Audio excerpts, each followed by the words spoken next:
スノーブレイク解説やっていくよ。こんちはゲームアザラシとココナだよ。ついにバージョン 2.5 春節イベントで新キャラのレゾナンスが始まりましたね。今回はチェンシンとヤオが新しくなったよ。ヤオの方は春節イベント後半で無料配布されます。ヤオのレゾナンスは武器のことだけ考えればいいからかなり課金も安く済みそう。デジギボスを普段から計画立てている人は無課金でも2人分武器まで揃えられるかも。さすがに2段階強化までは無理だろうけどね。そこはまあまあご愛嬌。後々揃えればいいのよ。すでにレゾナンスが始まっているチェンシンの方はキャラと武器1つを入手できたから次のヤオの武器に向けてデジギボスを集め始めているよ。今流れているのはウェディングコスチュームだよね。レゾナンスの方はどんな感じなの？こちらになります。相変わらずスルケスケか。文句なしの新シムケコスですね。背中なんかほぼ何もありません。スノブレは TPS なので常にこの背中を見ながらプレイすることになります。いやいや、そういう解説する動画じゃないでしょ。むしろそういう解説する動画にしたいです。健全な範囲に収めなさい。昨今のポリコレばかりのゲーム界隈の中ではまさにオアシスみたいなゲームですから。慢性心をすり減らすようなゲームはあってもその方法は選びたいわね。ゲームはニヤニヤしながら遊ぶものです。もっとマシな例えとかないのか。使った感じの方はどうなの？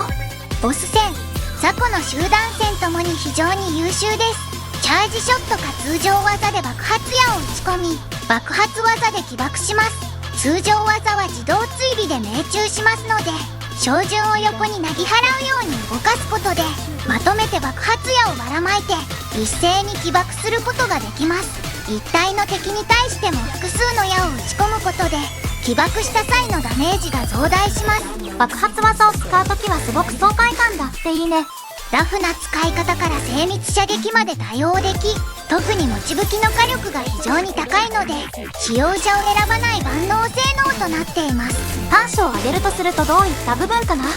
体力が結構少ない気がします。まともに集中砲火を浴びたり大ダメージの攻撃を受けると撃たれ弱さを感じます。撃たれる前に火力で制圧するのがこのキャラのスタイルになると思います。そういった意味では緊張感もしっかりあるキャラなのね。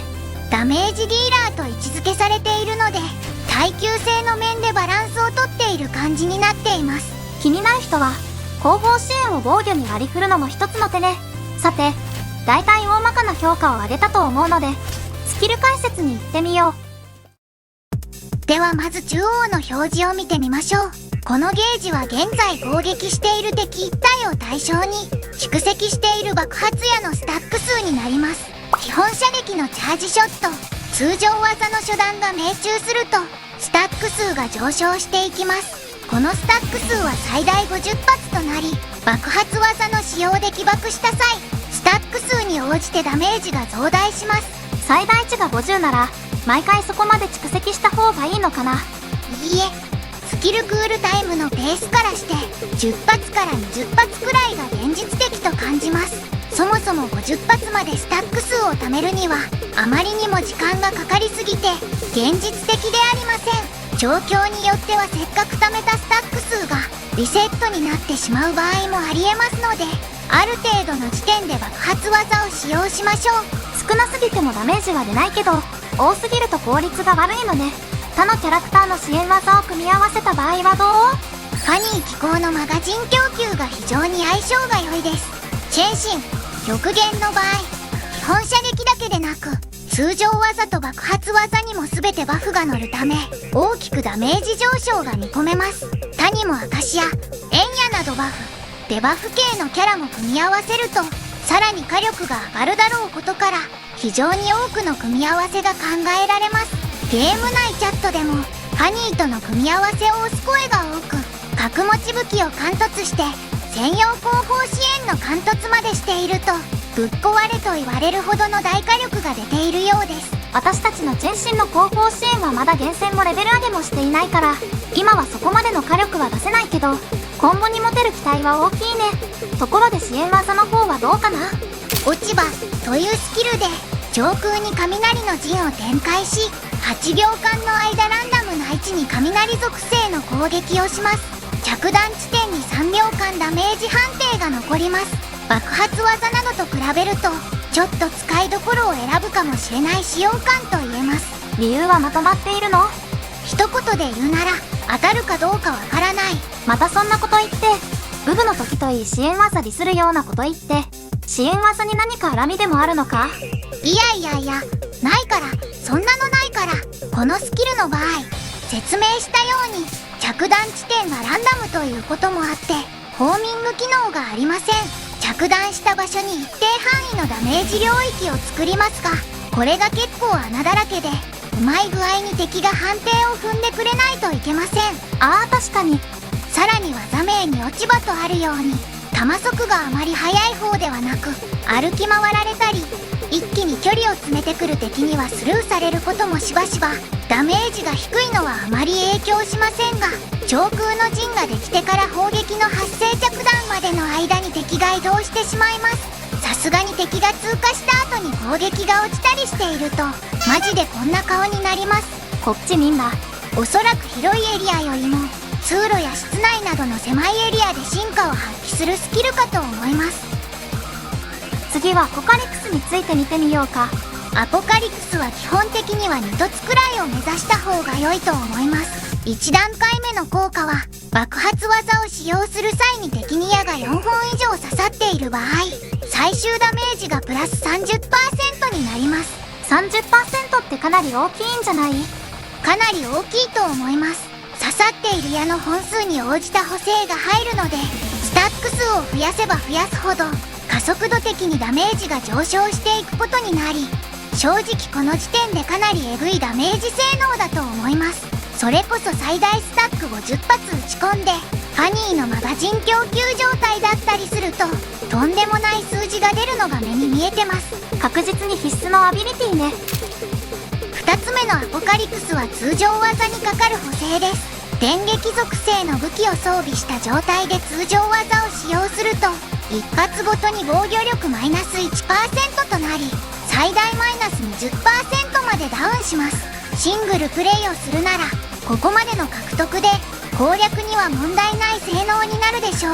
3つ目以上を目指したい場合は長期間時間をかけてエピソードを振っていくか、中華金でレゾナンスを分回すことを検討しましょう。相当にこだわりを持っていたり、ニューロン 1% 台を狙っている人は必要になってくるかもね。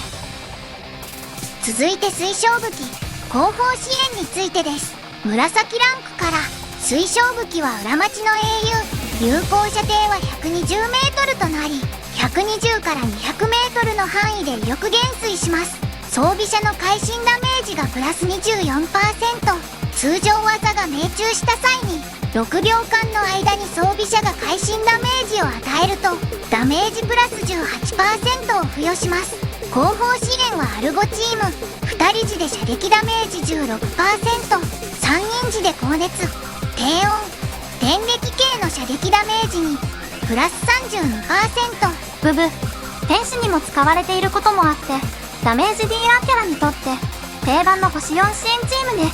続いてオレンジランク水晶武器は破空飛行、電撃ダメージをプラス 18%、 射撃、通常、爆発技が命中した際、栄力、バフを6秒付与、1スタックで攻撃力プラス 24%、 2スタックで射撃ダメージにプラス 15%、 3スタックで爆発技会心ダメージプラス 18% を付与。後方支援は新桃チーム、2人時で射撃ダメージプラス 24%、 3人時で極限で使用時に会心ダメージを与えると豆腐、バフを8秒付与。豆腐は攻撃力プラス 1.5% を付与し、最大25スタックまで蓄積、スタック数に応じて射撃、爆発技の会心ダメージにプラス 1%、 紫武器とオレンジ武器の火力差は 1.6 倍という話があり、スノブレ内でも屈指の火力差となっているようです。火力系キャラの長所に大きく影響するので、できれば持ち武器を獲得することをお勧めします。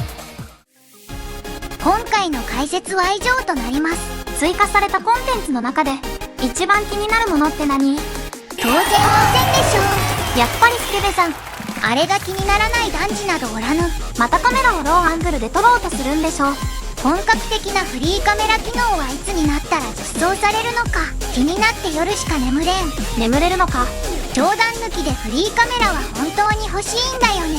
今時 3D ゲームでフリーカメラないなんてゲーム内の素材を生かしきれてないと思ってるくらいだよ。どうせエッチなシーンばっかり撮影するくせに。紳士である僕がそんなわけないじゃない。健全なシーンだけ撮ると8対2で健全なものを撮りたいです。どっちが健全？8マスにされてしまえ。うまいこと言ったつもりか。はいはい閉めるよ。もし気に入ってくれたら高評価やチャンネル登録お願いします。簡単な感想やおすすめのキャラクター構成などありましたらぜひコメント欄にお寄せください。高評価などもらえると直接プレイで交流がなくても同じゲームを遊んでる仲間意識なども共有できるので気軽に送ってください。それでは皆さん次回の動画でバイバイ。